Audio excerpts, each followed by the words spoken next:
Okay, today we are going to be looking at current and heating.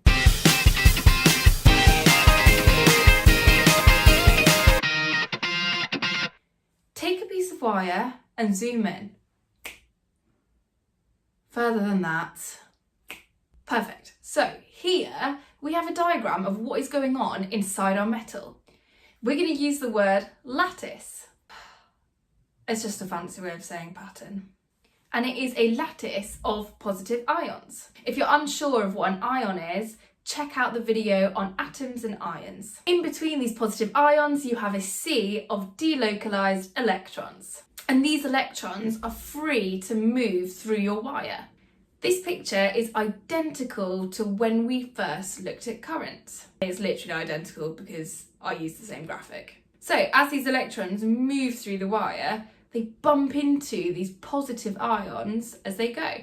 And each time they bump into an ion, they transfer energy to that ion. We say that the current does work against the electrical resistance. It's all a bit dramatic, to be honest.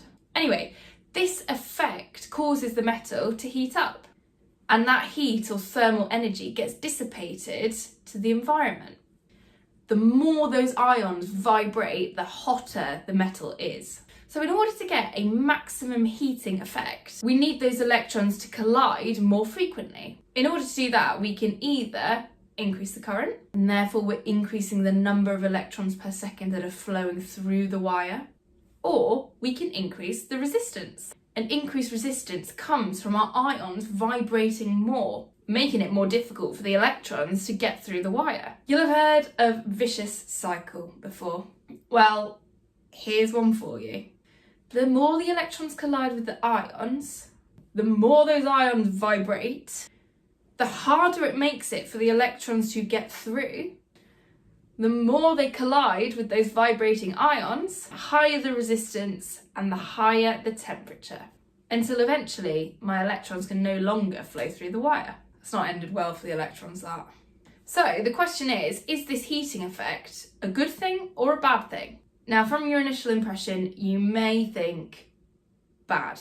We've got loads of electrical energy being dissipated to thermal or heat energy rather than being converted into useful forms. Also, this high temperature thing could mean that some parts of my circuit might melt, and then my circuit won't be working properly. Pretty damning so far.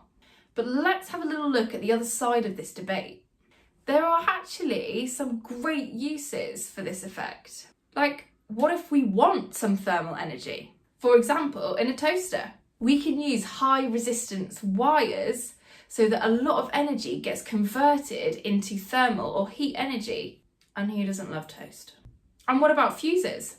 Fuses actually rely on the high current and therefore high temperatures, because all they are is a thin piece of wire that melts. A fuse melting creates gaps in a circuit and stops electricity flowing. They're an important safety device and they protect people from fires and electrical shocks. So it's not all bad news then. Okay, that's it for current and heating. Thanks for watching. Please make sure you download the notes below.